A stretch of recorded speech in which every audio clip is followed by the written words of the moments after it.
Welcome into the Punt and Pass podcast. I'm your host, Drew Butler, joined alongside my co-host, Aaron Murray. Be sure to follow us on social media. We are at Punt and Pass on Twitter and Instagram. I am at Drew Butler. Aaron is at Aaron Murray 11. And head on over to puntandpass.com. It's the best website in the world of college football. It's got our YouTube page up there. Everywhere the podcast is distributed. All of our social media, our merchandise store, and our blog with our picks. And my picks this past weekend were atrocious. It was the worst week I've ever had in the history of Punt and Pass. Aaron, I went 0-5 against the spread. So hand up. I was wrong. I mean, I was right on a lot of the money lines. But I guess I went 1-4. Yes, you did. Picks but one. Yes, you did. So, hey, we loved bowl weekend. It was a lot of fun with the college football playoff. We will discuss all of that.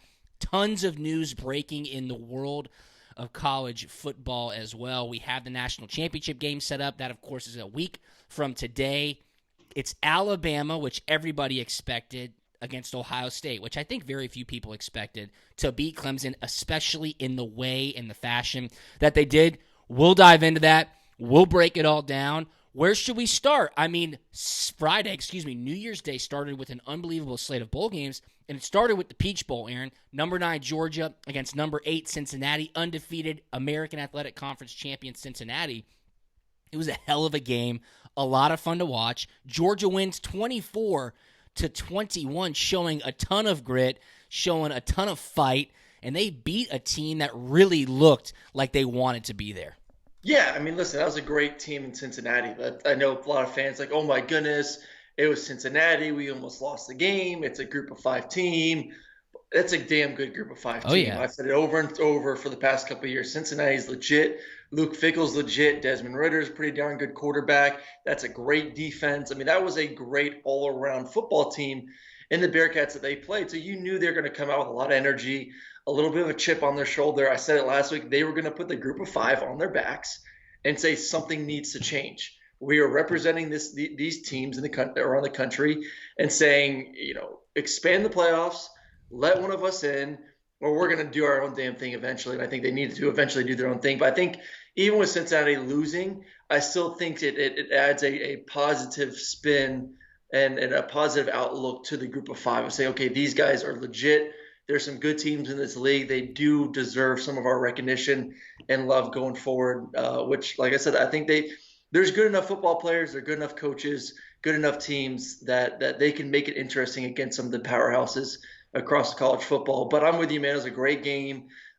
Georgia a little bit sleepy early on, but they woke up, got a little bit more competitive in the second half. But, you love the fact that they're able to fight through it. You see so many bowl games with some big teams that – had a bunch of opt-outs. The rest of the team didn't really show up, a.k.a.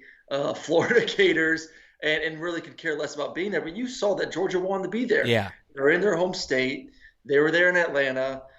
They were excited to be there. They just didn't show up there in the first half, but they continued to fight. So I love the way they finished it. I do think Cincinnati kind of screwed up a little bit. I don't know why the hell they were throwing the ball on third down. Like, just run it, punt it, and give Georgia with no timeouts, less than a minute to go down the field to kick a field goal. You give them over, a minute and 30 seconds, minute 38? With a timeout. Yeah. Well, no, they didn't have the timeout. Oh, they burned the timeout to punt. Sorry. That was another questionable thing. I don't know we'll get to that. A timeout on about to punt the football off. So a lot of questionable coaching decisions there, but the good guys won at the end of the day, and it was kind of a fun way to start the new year. It was a lot of fun to watch, and you and I talked about it last week. This was the biggest game in the history of Cincinnati's football program. You knew that they were going to be fired up. They wanted to prove a point. The College Football Playoff Committee essentially shooed them away and said, you have no chance of getting into the playoff. And Georgia was sleepy in that first half. And, of course, when you're watching the game, Mark Jones, the play-by-play commentator for ESPN, and everybody on social media is already writing up, Georgia doesn't want to be there. It's so funny how the SEC loses these bowl games and then says, we don't want to be there. All we care about is national championships, X, Y, and Z. I mean, they were writing Georgia off, giving the trophy to Cincinnati, talking about the storylines of Cincinnati deserved to be in the college football playoff. This is a really good team. They did beat an SEC team. And that second half, man, the momentum, the defense just shut down Cincinnati's offense. I mean, they couldn't move, 3 and outs, punting. And you kind of felt it happening, right? They're starting to get first downs. JT Daniel pushing the ball down the field, moving the chains. The thing to me was this, Aaron. When Georgia went for it on fourth down with 4 minutes remaining in the third quarter, I think they were down 10 points. They were down 10 points. They went for it on 4th and 1. They were in chip shot range for Jack Podlesny, the kicker, and they didn't get it. And then late in the game, they kick another field goal or they score a touchdown, and you're like, well, those 3 points would have been great because you'd be up by now. You would literally be up by now. That situational moment to me was a gigantic head scratcher. Why would you do that? Put points on the board late in the third quarter. That made no sense, especially when points were at a premium. Listen, I thought the play call was great. I mean, sometimes you go into a game, you feel really good with your 4th and short play call, and it was wide open. I mean, there's no question about it. I mean, it had nothing to do with the coaches there. It was execution. Ball was behind. Jackson had a chance to catch it. Should have probably caught it, but if JT Daniels was just putting him on him and let him just probably 2 feet further towards the sideline, easy first down. He breaks a tackle. Might have been a touchdown for goodness sake. So that was more on the players and the coaches. Like I said, you go in the game saying, okay, we feel awesome. We know they're going to give us this coverage. I honestly did not hate it. I really didn't. I thought it was a fine play call. I thought it was a fine decision. The players have to execute. You put the players in a position to go out there and make a play. They got to make a play. So I put that more on JT. I put that more, and they were down 11 points at that. So 11 I don't know points. if that really Correct. doesn't really matter. But yeah, I mean, listen, it wasn't JT's best performance. Offensive line, they're missing a lot. He was under a ton of duress. I got to give him that. Going to get going. It was good to see Pickens make some plays, and to me, I was looking forward to a bigger offensive performance. I knew it wasn't going to be as good because of the defense they were playing. I mean, once again, I mean, their last 3 games, Mississippi State, South Carolina, and certainly weren't great defenses. Yeah, especially Mississippi State and South Carolina kind of were bleeding players during that point of the season. So I wasn't expecting them to go out there and score 40, 50 points, but I was expecting a little bit more excitement. It definitely hurts when you're losing some guys on the offensive line. So it still doesn't take anything long-term away from me. I still think 2021, the season, is going to be a really good year for this offense. I anticipate them being one of the better offenses in the country. I mean, you give JT a full offseason. Yeah. You give them the ability to work with those guys. I think the only question mark is going to be the offensive line, which they've recruited really, really well. So, they got the receivers, they got the backs, they got the quarterback. You got some key parts there. Build the offensive line, get those guys right. And this is an offense that's going to be scoring 35-plus points a game, I think. Yeah, you would hope so. Again, having the familiarity with being in the system for half a season, getting that full off season, maybe Georgia gets a lineman out of the transfer portal. I've heard rumors and rumblings about that. You're also hearing about Eric Gilbert and Tanks Bigsby being possible targets for Georgia in the transfer portal. I mean, this offense could be absolutely loaded. I don't know, why would season. Bigsby? I think it's going to be dependent on James Cook. I think if James Cook were to still leave, the depth at Georgia with I the know. backs right now. Holy smokes. No, I totally agree with you. So that will be a really interesting storyline to watch continue to develop, but a huge win for Georgia. And let's go to the end of game situational football because, I mean, baffling decisions on both sides. First with Georgia, okay? Late in the game, couple of timeouts. I think they had 1 timeout left, right around midfield. You're sitting there going, what are they going to do? What are they going to do? You got to score. You got to put points on the board. Mm-hmm. They call a timeout, kind of in a frenzy of, are we going to punt? Are we going to go for it? So they call a timeout, and you go, okay, well, I guess they're going to put in, hey, this is the 4th and intermediate play call that we love in this situation, around midfield.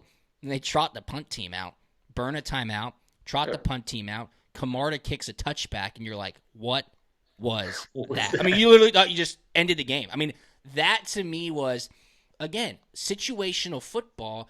I know how many people they have on staff at Georgia. In those specific situations, there's like 3 or 4 things you should do, and everybody should be on the same page. And if you call a timeout, you got to go for it, man. And that was a moment to me where I was like, oh, my God, Georgia just lost. And it really was because of the decision-making in that specific situation. Were you as baffled as I was when that happened? Yeah, I was kind of like, what's going on here? Why are you wasting timeouts to just punt it and you would have lost maybe, another 10 seconds by just running the punt team out there, punt it, and move on. Yeah. That or run the punt team out there, take a delay of game, and then just punt it if you're going to punt. Something. It's a waste of time. I mean, they got lucky that, like I said, they got lucky the fact that Cincinnati decided to throw the ball. So let's talk about that. I mean, what the hell was that? And it was a fantastic play by Tyreek Stevenson. Georgia nutted up on defense, got them into a 3rd and short after that crazy decision to punt the ball and go ahead. Why would you throw the ball on 3rd down there? I don't. I mean, because I guess you're saying whatever. Kill shot. We're going against Georgia, and we're going to go for the kill shot, and we're going to end the game with our offense on the field. I think it was just more of an ego thing than anything, instead of just playing ball. I mean, it's just, at the end of the day, for how good of a coach Fickle is, he got in his own way there. He was thinking glory instead of being smart, run the football, and I mean, even just do a little bit of a zone read RPO where you give Desmond Ritter the opportunity to hand it, you give him the opportunity to run it, or if you kind of sneak a tight end to the flat, you give him a 3rd option to then throw it, which they did numerous times during the game. So if you want to throw it, I would have done something more like that, very safe. You knew you were going to complete it, and if not, Desmond Ritter could have run it, maybe get a couple yards, but then you just bleed clock, call a timeout, punt it, and Georgia would have had the ball with, I think it would have been probably around 50 seconds or less in the game without any timeouts to go. Yeah, George. It's a very good defense. So Luke Fickell kind of dropped the ball on that one there at the end of the game. So after first down, Cincinnati ran 2 plays, got a first down at the 32-yard line. They ran for a loss of 1. Georgia called timeout. Then they ran second, so they had 3 timeouts, okay? Then they had 2 timeouts left. Second down, pass complete. Georgia called their last timeout with 1:41 left on the clock. Then Cincinnati called a timeout as well. And then the incompletion happened on 3rd and 2. Cincinnati then decides to punt from their own 40-yard line. And really, you got to give JT Daniels a ton of credit because they got the ball at the 20. He made a great pass to Pickens for 15 yards. Then he made a completion to Kenny McIntosh for 4 yards, ran out of bounds. I mean, perfect. When you get in those situations where Georgia needs to get into field goal range, you have a quarterback who has a lot of experience in those situations, and then Georgia's wide receiving core at the moment had looked like, okay, we got some momentum here. Let's just get Pod in range and see what happens. A couple of great plays towards the sidelines. You bring Pod Leslie out there for a 53-yarder. I mean, that ain't a short kick, especially when it's win or lose, right? The game was not tied.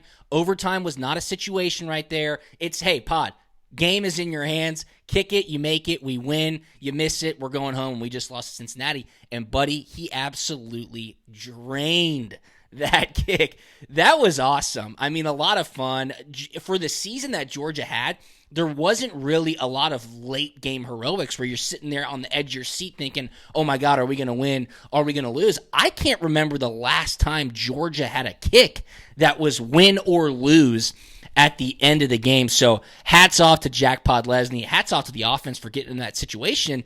And I thought it was really cool to see the emotion of the team afterwards, the emotion of Kirby Smart afterwards. Azeez Ojulari ends with a strip sack safety to win 24-21. And Kirby's like, look, man, we come to play. Like, you saw the team want to be there. You saw the team fight until there were zeros on the play clock. And I think really, you just don't know yet. Those types of moments are amazing trampolines for momentum moving forward. A lot of these guys are returning for 2021. It could be a pivotal win in Georgia's program. I think it is. And you want to talk about momentum heading into next season. You get a big win like that. You finish the season off strong. There's confidence at the quarterback position. And then you go and watch Clemson because that's going to be the big game to start the year up. Georgia versus Clemson. Oh, yeah. And you want as much momentum and excitement as you can heading into that game. And I think right now Clemson just got punched in the mouth. It's going to take them some time to rebound from that. And Georgia just won a great game at the very end against a good team in Cincinnati. Yeah. So I think you're looking at two teams that obviously want to start a hopefully normal 2021 on the right note. This is a great opportunity for Georgia to springboard hopefully to a great offseason and get ready for that. Because right now you look at the rest of the East, it's going to be a down year for the East next year. It really is. I just don't see Florida being a dominant team next year. It's Georgia's taking. But you got to win the game versus Clemson. And get that momentum going, win the East, and then have an opportunity to if you do have a season where you're 11-1, 12-0, win or lose the SEC championship game, still have an opportunity to then still get into the playoffs. Yeah, yeah.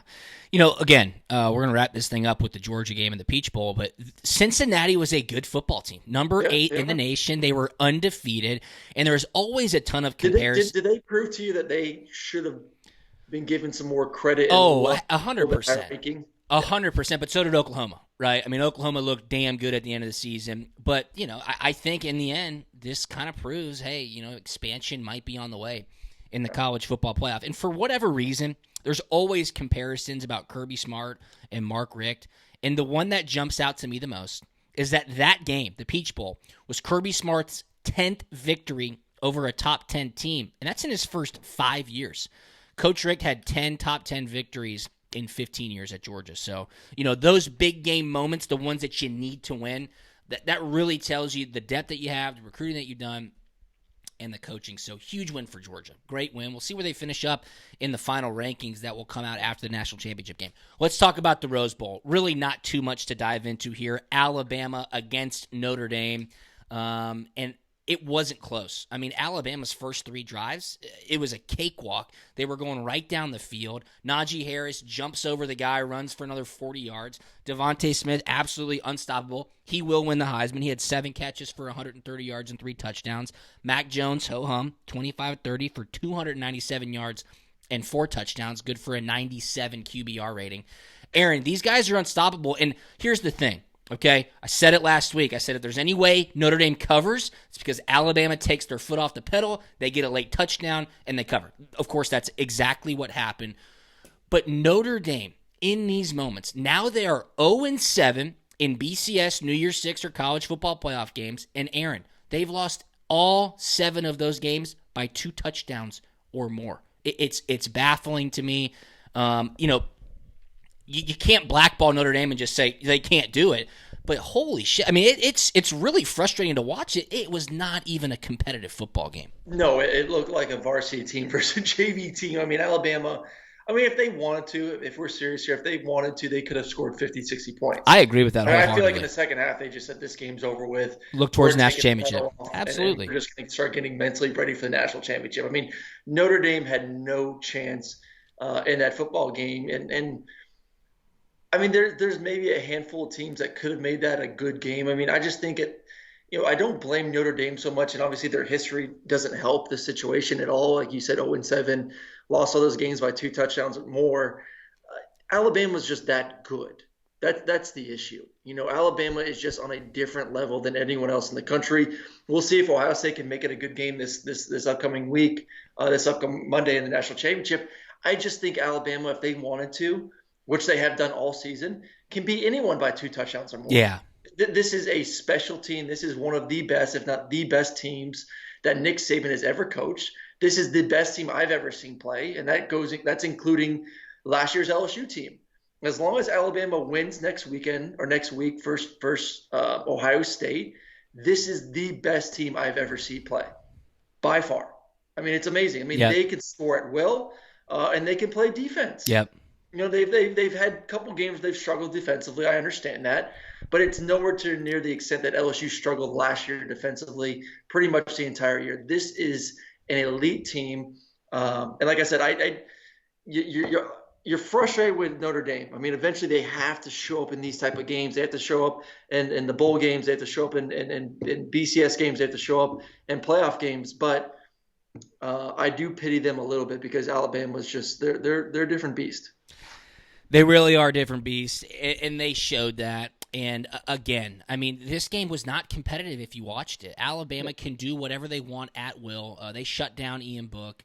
Notre Dame was moving the ball a little bit, but then around midfield, Alabama's defense would tighten up. That defense has gotten so much better throughout the season. And what's most amazing about this team that is an absolute wagon, that I think is better than 2019 LSU, that I think will beat Ohio State in the national championship game, is they were only down at halftime in one game this year. And that was to the Stetson Bennett-led Georgia Bulldogs, which is just unbelievable. I mean, it really is unbelievable. Earlier in the season, obviously a different season at that, but really something to think about. And then, of course, they don't cover. because Coach Saban got a personal foul late in the game, extended a Notre Dame drive. Notre Dame scores and covers. They were down 31-7. This game was not even close. Get this. I think this was at halftime. Notre Dame had played 9 quarters in the BCS title and playoff, right? So they played in the BCS title game in 2012 and the college football playoffs. This was their second appearance. Combined score, losing 86-17. Combined yardage being outgained by 610 yards. That's a problem. And Brian Kelly continues to have zero self-awareness about the entire situation, saying after the game, hey, we were in this game. No, you weren't. And before the game, saying, we have nothing to prove. Yes, you do. So Alabama continues its dominance. They will be playing in the national championship game, which a lot of people expected. Number 1 ranked Crimson Tide, hoping for another national championship, and they will be facing the number 3 ranked Ohio State Buckeyes. This was an insane game, okay? I don't think anybody expected it to go this way. Ohio State beats Clemson 49-28. All right, Trevor Lawrence, 33 of 48, 400 yards, 2 touchdowns and a pick. Justin effing Fields, 22 of 28, 385 yards, 6 touchdowns, and 1 pick. QBR of 99. Trey Sermon, his running back, 31 carries, 193 yards, and 1 touchdown. These dudes came out ready to rock and roll. They punched Clemson in the face, continued to keep their foot on the pedal. And Aaron, I'm speechless. I was dead wrong about this game. Clearly, Ohio State was ready to play. They wanted revenge from the Fiesta Bowl a year ago. They took Dabo's comments personally, and I just didn't see the opportunity for them to do this against Clemson, especially with what we had seen throughout 2020. Well, I think it was fun watching the chess match between Brent Venables and Ryan Day. I mean, sure. What Ohio State was able to do with tempo, mixing up tempo, not giving them great looks, because, I mean, it's true. Brent Venables tries to wait to the last second to get his call in, to get his defensive set, because he wants to make the last decision of, all right, this is what you're going to do. Well, now we're going to adjust and make sure we can find a way to stop you. And then Ryan Day said, nah, not so fast, buddy. I'm going to have the last decision at the end of the day. And you saw it over and over again. Clemson trying to communicate, Clemson trying to get lined up. And then Ohio State took advantage of it. And with big plays over and over again. And, you know, Justin Fields was phenomenal. Unbelievable. I mean, the throws he made were absolutely tremendous, super accurate on all the throws, especially the deep throws. I mean, Trey Sermon's a beast. Unbelievable. To me, this is what gives Ohio State an opportunity versus Alabama. I don't think they're going to win. I also didn't think they were going to just destroy Clemson. Yeah. But the fact that they can be that balanced running the football, I mean, this is something they did not have to start the year. One of the issues I had with Ohio State was the fact that it was a Justin Fields show. Yeah. Justin Fields had to do everything. He had to throw the football, and if they want a running game, Justin had to go run and create that way as well. Now the fact that you have balance, you got a big back in Trey Sermon that can dominate a football game, that forces defenses to have to worry about that part. And then you got dudes like Olave on the outside with Justin Fields playing at a high level. I mean, they could make it a game. They could. Pretty good. I mean, like I said, we didn't think they could make it a game versus Clemson. Yeah. They dominated Clemson. Oh, I know. Ass. Yep. So really good to see. Fun game to watch. Shocking game to watch at the end of the day. I love all the comments afterwards. Like people are like, oh, I think Danny Cannell said it. It seemed like Ohio State was just a little bit fresher. Yeah, I saw that. I mean, you can look at it multiple ways. You can say, okay, they were fresher. You could also say that, hey, they haven't had the time to work out all the kinks that Clemson's had and some of these other teams that have had more opportunities to play. So pluses and minuses to not playing as many games. Yes, they may have been a little bit more fresh, but they came out there and whooped their butt. They did a great job slowing down the run. ETN only had 32 yards rushing. Trevor played fine, obviously not as good as Justin did, but I'm more concerned kind of overall with the ACC. 0-6. ACC all year. This is a good conference. I think a lot of people are like, oh my God, they're so much better than they were last year. And they fucking put a goose egg up. Unbelievable. Unbelievable. Smash. Miami lost. I mean, no, it doesn't help that Derek King got hurt. Wake Forest got smashed by Wisconsin. Notre Dame got smashed by Alabama. Clemson got smashed by Ohio State. Texas A&M smashed North Carolina. Kentucky beat NC State. I mean, holy I smokes. know. These dudes went 0-6. And we were talking about this being maybe midway through the season, the best conference in the country. I know. Did And then, not show up full time.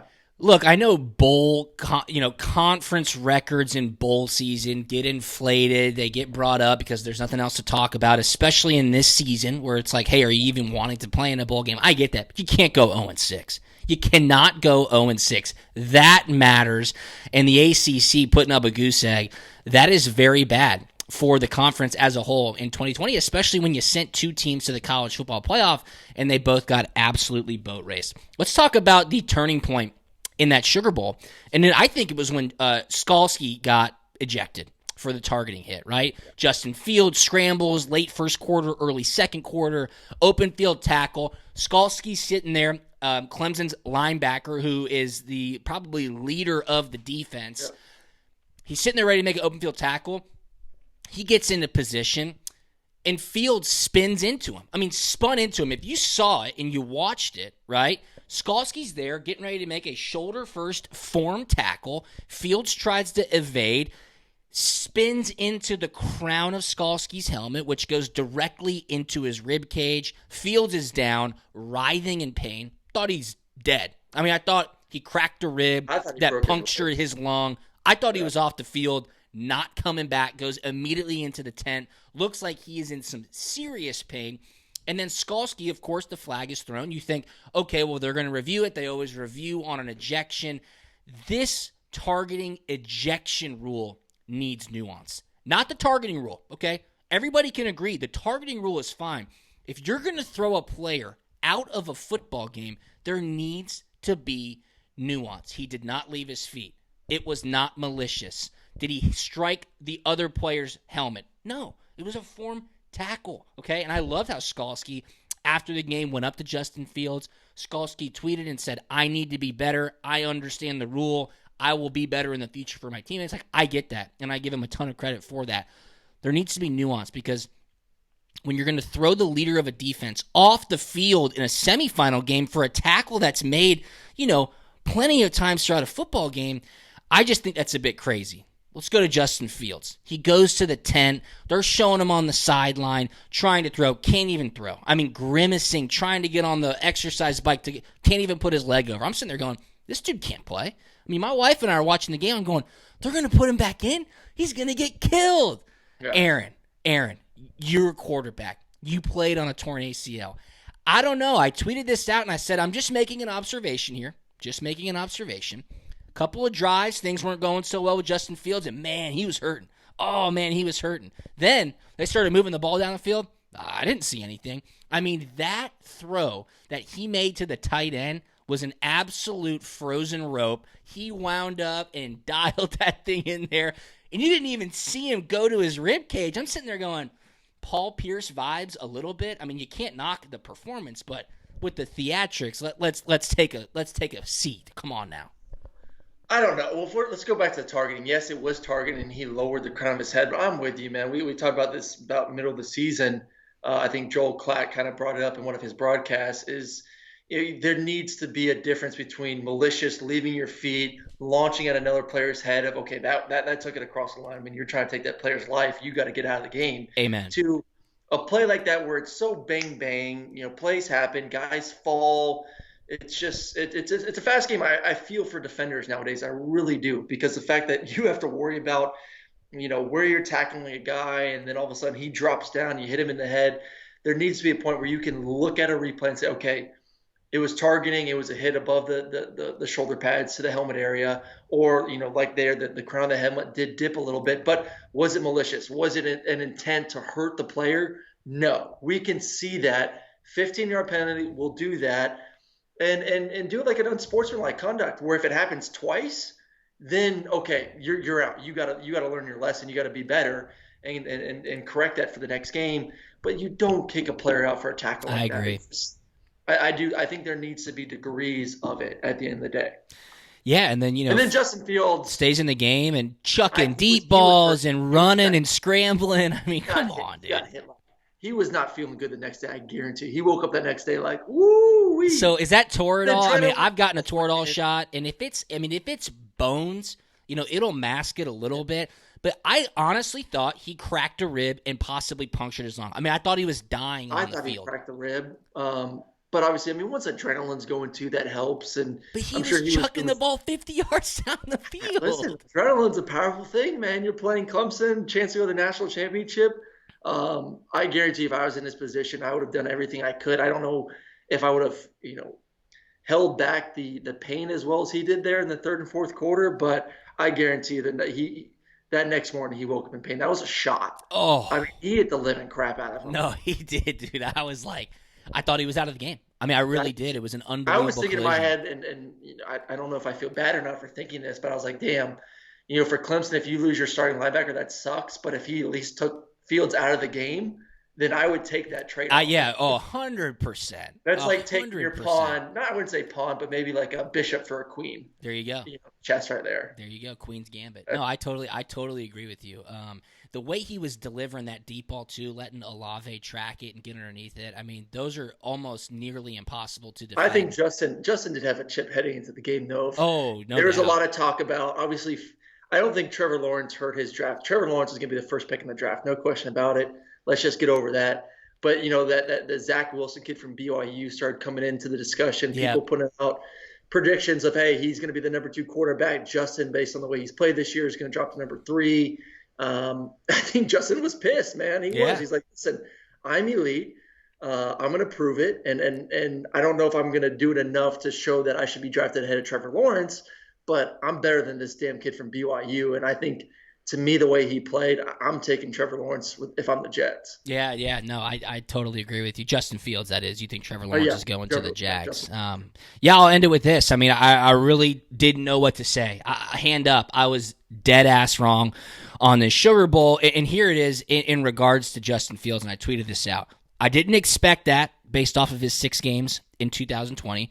I literally thought his rib cage got shattered in the first half, and I'm very glad it didn't. And I thought Clemson's defense would give him more trouble. You mentioned it when you opened it up. I mean, the chess match with Ryan Day getting the plays in late. Obviously there was talk about does Venables and do Clemson steal signals.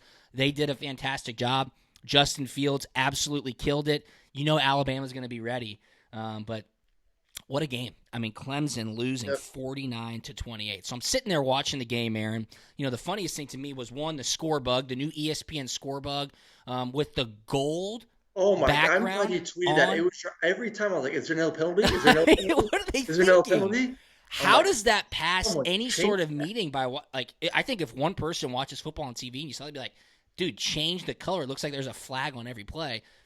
That was ridiculous. I mean, it started in the Bama game, obviously, because it was a college football playoff thing. But my God, change it immediately. That cannot happen in the national championship game. So I'm sitting there watching the game. I'm in a text thread with my brother-in-law and my cousin, and we had a little friendly wager, which I was wrong on because I was on Clemson.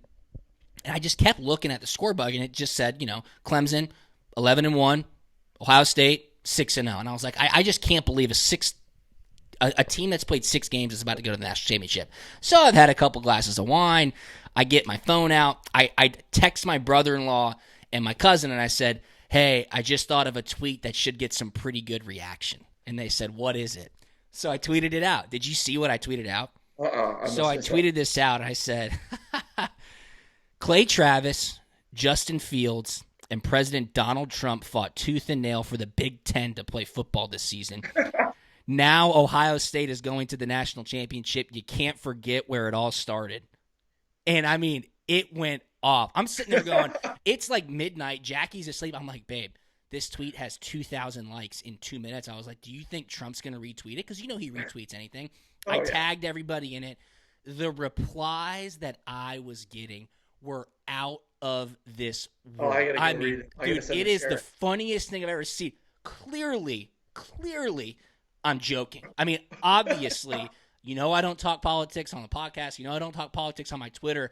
I sandwiched Justin Fields in between Clay Travis and Donald Trump. And I was like, dude, I hope Trump is on his phone right now and he retweets this. It will go crazy. The tweet got 300,000 engagements. I mean, it was phenomenal. It was exactly what I wanted to happen. I got to pull this up. But the people who got most upset, not really upset, but what's funny?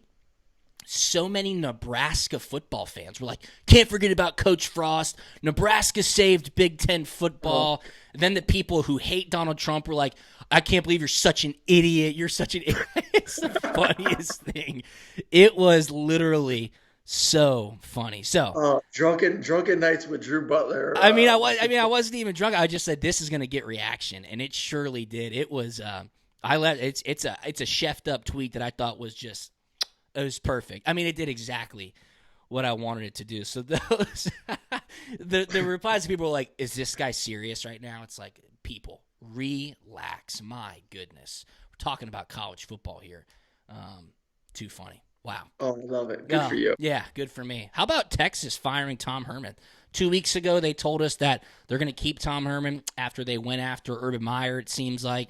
Boom, they fire him the morning of January 2nd, and Steve Sarkisian is named the next head coach at Texas. I am really interested to see who Sarkisian brings to Austin with him. But, man. I heard Muschamp, man. CC and I talked about it last week. Yeah. If they bring Muschamp there as DC, you got a powerful offensive coordinator, offensive mind. You got a great defensive guy. You're in the state of Texas. We'll see, man. I was a big fan of Sarkisian this year, and once again, when CC and I were talking about last week about the discussion of him being the next head coach at Texas, I was like, I love it, man. What he was able to do this year, and Childers was bitching the whole time, like, no, listen, he's benefited because he has all these great players. I'm like, yes, it helps. Obviously, it helps that he's Devontae and Najee and Mac Jones, but you can't tell me when.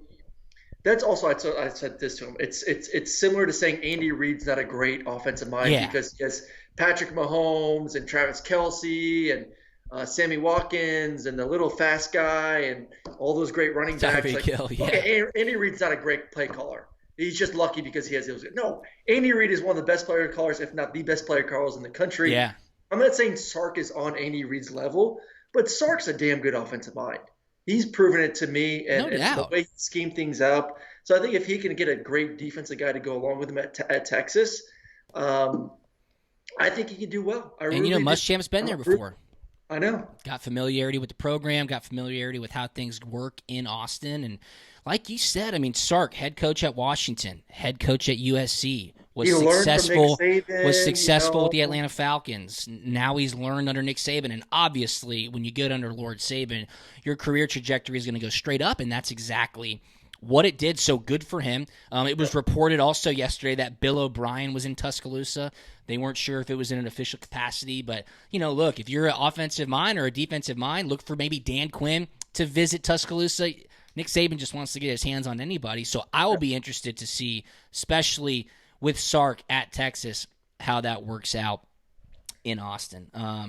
Other stuff, fun stuff. Jimbo Fisher outrunning the Gatorade bath at the end of the Orange Bowl was awesome. Did he really hurt his hamstring? I saw something today where he said, I think I might have pulled my hamstring. Well, I'm watching the game, and it looked like a GA, took the Gatorade bath. No, we're not going to do it. I was like, what? And, the players, listened to him. I go, come on. Jim. I mean, good for A&M. I mean, that was sweet. The season off this year, crappy game versus Vandy, get blown out by Alabama, and then just going an absolute tear. And I'm happy for Jimbo. I'm really happy for Kellen Mond. I mean, you talk about a kid who has struggled in some big games during his career, who really stepped up this year. Great kid, great leader, and is able to go out, I think, tied Manziel with most touchdowns in Texas A&M history. So that's pretty cool, too, to go out like that. He's a good kid, good quarterback. This is a good North Carolina team. I know they're missing a bunch of guys on offense, but really impressed the way A&M played this whole season. Defensively, they were great. Then offensively, they just got better and better and better throughout the season. So I think Jimbo's got a really good hold on this team going forward. No doubt. A good win for the SEC as well. SEC had a good year. They really did. Ole Miss game was a good game. They looked good. Yep. Kentucky, that was impressive. I was a little surprised by that one. Obviously, Auburn looked like Auburn. But other than that, SEC rolled. I mean, Florida was disappointing, but you understand. I mean, they to come to Dan's defense just a little bit, still don't they had nobody. Don't like the quotes he had. He should have the said JV that, squad. But they really did not have anyone. I mean, they were missing their entire offense against an Oklahoma team who wanted to prove everything. The SEC flexed. They really did. How about a couple quick things. Mullen versus Tulsa. Yep. That crazy ass brawl. Oh my God! Holy smokes! I text that to you immediately. And did you text me back? You said, was it worse than the Florida halftime? And I said, oh my God. I was doing a Peloton workout when you text me that. And then I turned it on. I was like, oh my goodness. Dude, that was the best part about it. Did you see the Pirate, the head coach? He was in the stands taking pictures with fans. He had no idea what was going on. Oh my God. Did you see that? I did not see that. I missed that. So he's literally in the stands taking pictures with fans, having a good time. While the brawl is going down. While the brawl's going on, so the camera goes from him like, having a good time being his merry Mike Leach self. And then it goes to the field and his entire team's in a brawl. Like, dude had no idea what was going on. That was a brawl of all brawls. I mean, It made the Mississippi State, Florida, wasn't that the team? Mizzou versus Florida. Mizzou, Florida. Skirmish at midfield looked like, they were playing patty cakes out there. That was an unbelievable fight. Dan Mullen reportedly telling NFL teams he has interest in the NFL. I don't know if I believe that. It's also being reported that Urban Meyer is probably going to be the Jags' next head coach, and Scott Pioli might be his general manager. So will they take Trevor Lawrence number one? I don't know, but it seems like he would also have his hands on football operations, Urban Meyer. So, look, a lot to talk about. What a great Happy New Year. What a great weekend of football. We're going to be dialed in for the national championship, number 1 Alabama against number 3 Ohio State. We'll be back later on this week for an awesome preview episode. Anything on the way out, my man? No, man, it's exciting times. NFL's rolling. It was good to watch those games yesterday. Going to be a fun weekend of wild card games. And then, man, we'll break down, obviously, that Ohio State versus Alabama game later on in the week. But if Ohio State can play the way they did versus Clemson, this could be a very high-scoring game. What's the over-under right now? Like 75, somewhere around there. It's kind of crazy to think that you're going to get a game that could be combined score in the 80s, but the way these two offenses can roll, it could definitely happen. Yeah, it's going to be an awesome football game, so we will definitely make sure that our podcast later on this week is the best one out there to get you ready for the national championship. Be sure to follow us on social media at Punt and Pass, at Drew Butler, at Aaron Murray 11. Check out puntandpass.com. We will talk to you later on this week. See you.